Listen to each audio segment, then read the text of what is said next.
August 2025.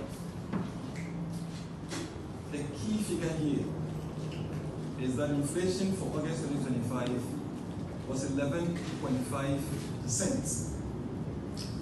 This means that prices today are 11.5% higher than they were in August 2024.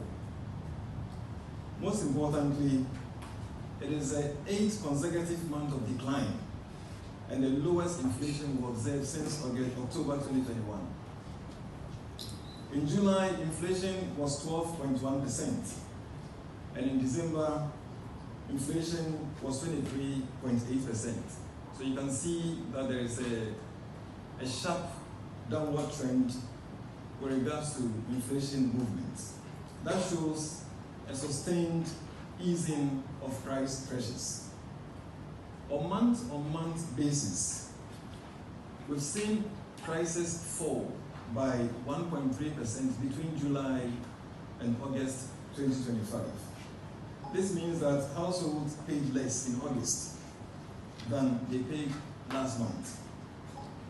The steady drop in inflation is reassuring, but the monthly swings we are seeing reminds us that we need to keep watch on inflation, particularly short-term movements, and ensure that policies addressing inflation to continue to be stable and sustainable.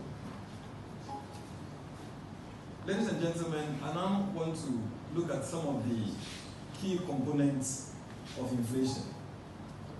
So the question is, the August inflation of 11.5%, what are the key breakdown with regards to food and non-food, import and locally produced items, goods and services, and then possibly inflation at the regions? Food inflation was 14.8%, down slightly from 15.1% in July. Food remains the largest driver of inflation, and it contributes more than half to the inflation figure we are seeing in August. In fact, for some time now, food inflation has contributed more than half to inflation. So what this means is that once you're able to fix issues surrounding food inflation, then by and large, you're able to actually tackle inflation in Ghana largely. On month-on-month basis, we saw food prices actually drop, and they dropped by 2.5%. What does this mean? So what this means is that between July and August 2025, the prices of food dropped by 2.5%.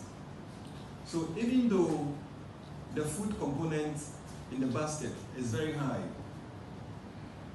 we've seen, and of course inflation has dropped from July to August, but we've also seen that prices themselves, and this time not inflation, I'm emphasizing prices themselves, have dropped between July and August, and they've dropped by 2.5%.